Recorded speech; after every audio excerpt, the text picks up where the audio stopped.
What if a mother asked Jesus to trade places with her sick son? There are prayers that change everything. And then there are prayers that should never be answered.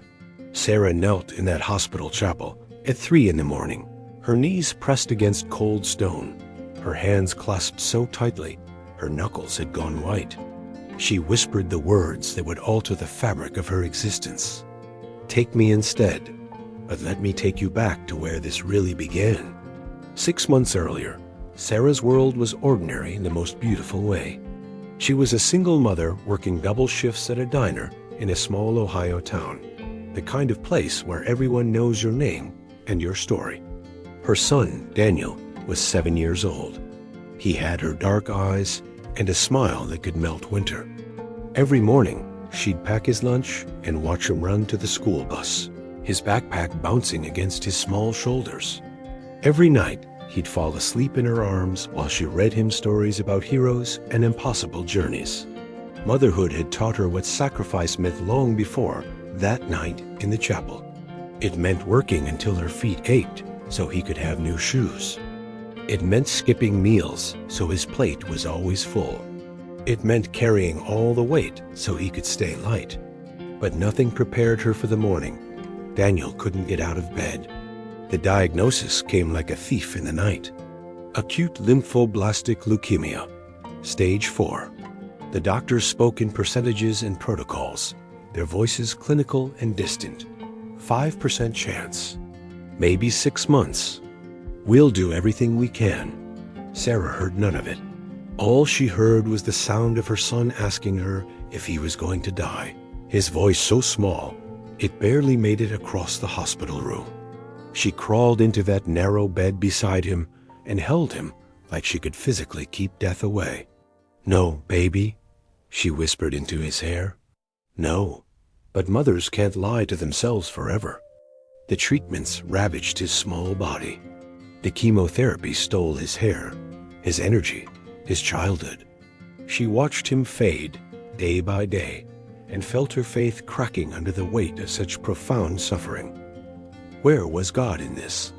Where was the divine mercy everyone kept promising her? She prayed every single night, sometimes with words, sometimes with just tears. The hospital chapel became her second home, a place where she could scream at heaven without judgment. And then came the night Daniel stopped responding to treatment. The night the doctors told her to say goodbye. The night she walked into that chapel and didn't just pray. She bargained. "I know you can hear me," she said, her voice raw and broken. "I know you're there, even when it feels like you're not." Her fingers traced the worn edges of the Bible in front of her. "You took children before. You asked Abraham to sacrifice Isaac. You let your own son die." The words tasted like ash in her mouth. "But you're also the God who saves, who heals, who performs miracles." She stood up, her legs shaking. "So here's what I'm asking. Take me, take my life. Put this sickness in my body instead of his." The chapel was silent except for the hum of fluorescent lights. "He's 7 years old. He hasn't lived yet, but I have. I've had my time." Tears streamed down her face. "Please, I'm begging you. Let him live. Take me instead." And then something happened that would haunt her forever. The air in the chapel shifted. It wasn't dramatic. No thunder or lightning. Just a presence, warm and overwhelming, filling the space around her. And a voice, gentle but impossibly deep, spoke directly into her heart. "Are you certain this is what you want?" Sarah's breath caught in her throat. She looked around, but the chapel was empty. Still, she knew. She knew with every fiber of her being that she wasn't alone. "Yes," she whispered. "Yes, I'm certain." There was a pause that felt like eternity, compressed into a single moment. "Then it is done." Sarah collapsed to the floor, her body suddenly heavy, as if gravity itself had doubled. She lay there for what felt like hours, but was probably only minutes. When she finally found the strength to stand, her legs trembled beneath her. She stumbled out of the chapel and ran down the hallway to Daniel's room. her heart pounding so hard she thought it might burst. What she found there stopped her cold. Daniel was sitting up in bed, not just awake, but sitting up. His eyes were clear for the first time in weeks. Color had returned to his cheeks. "Mom?" he said, his voice stronger than she'd heard in months. The machines around him beeped steadily, no longer urgent and frantic. A nurse rushed in, her eyes wide with disbelief. "I don't understand," the nurse said, checking the monitors. "His vitals are normalizing. His fever broke. This doesn't make sense." But Sarah knew exactly what had happened. The trade had been accepted. Over the next 72 hours, Daniel's recovery was nothing short of miraculous. His blood counts improved. His energy returned. The doctors ran test after test, each one showing what should have been impossible. The cancer was in remission, complete remission.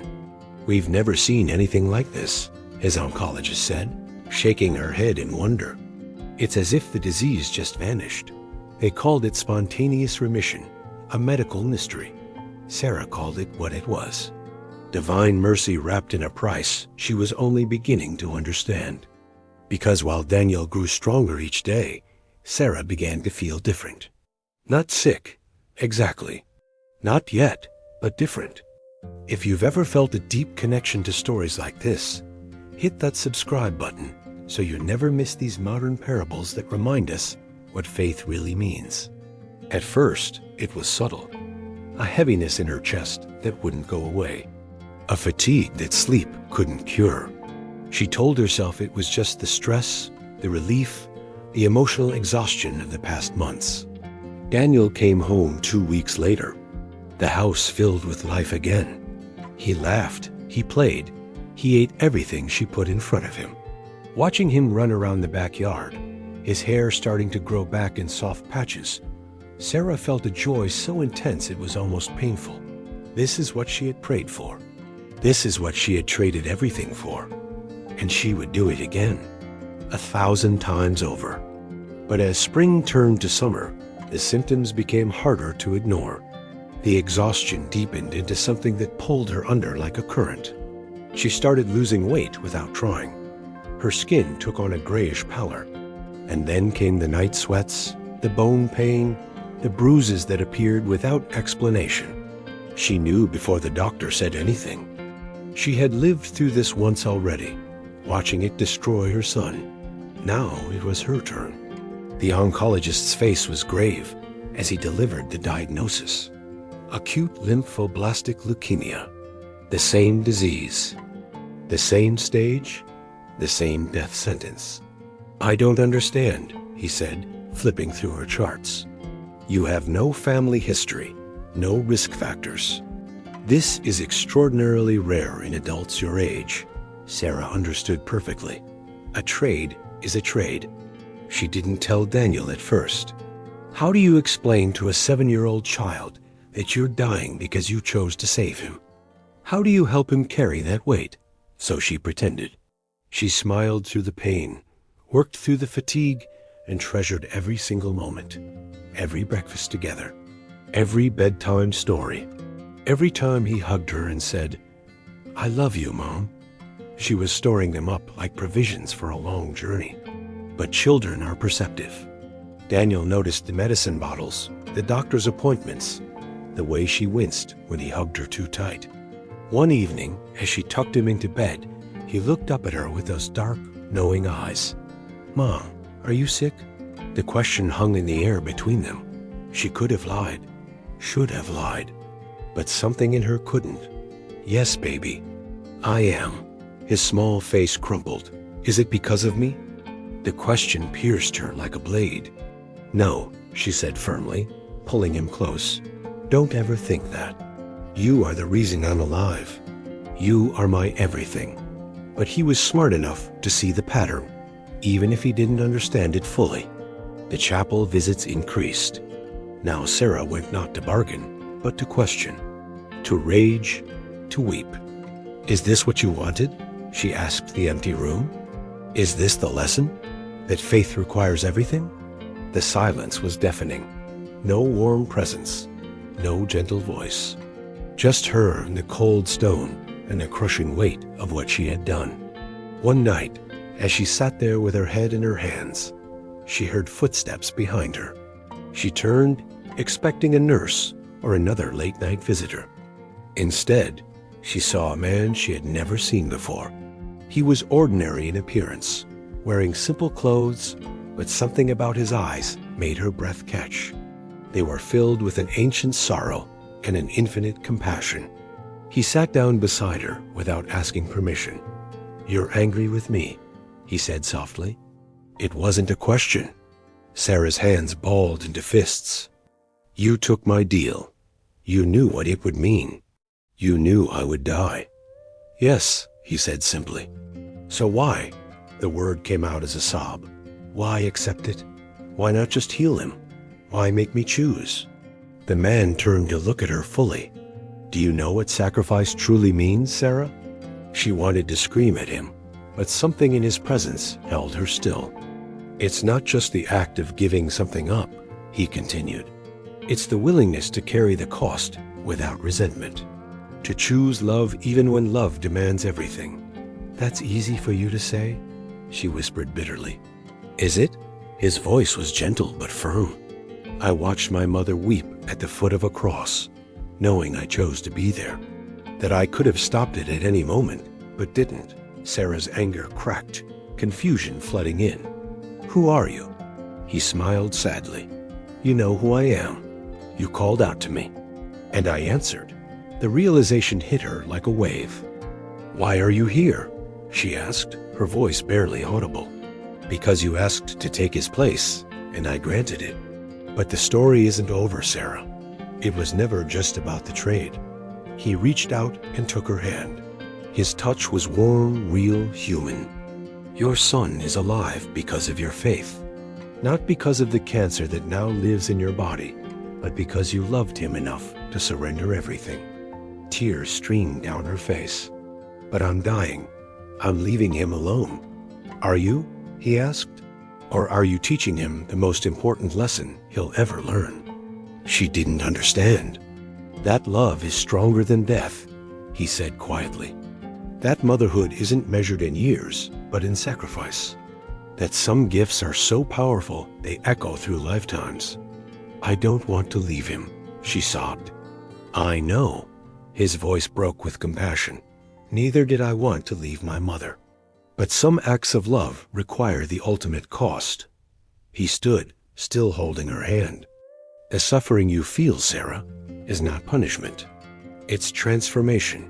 You're not dying. You're becoming something greater." "I don't feel greater," she whispered. "I feel broken." "All transformation begins with breaking," he said. "But I promise you this. Your son will carry what you've given him for the rest of his life.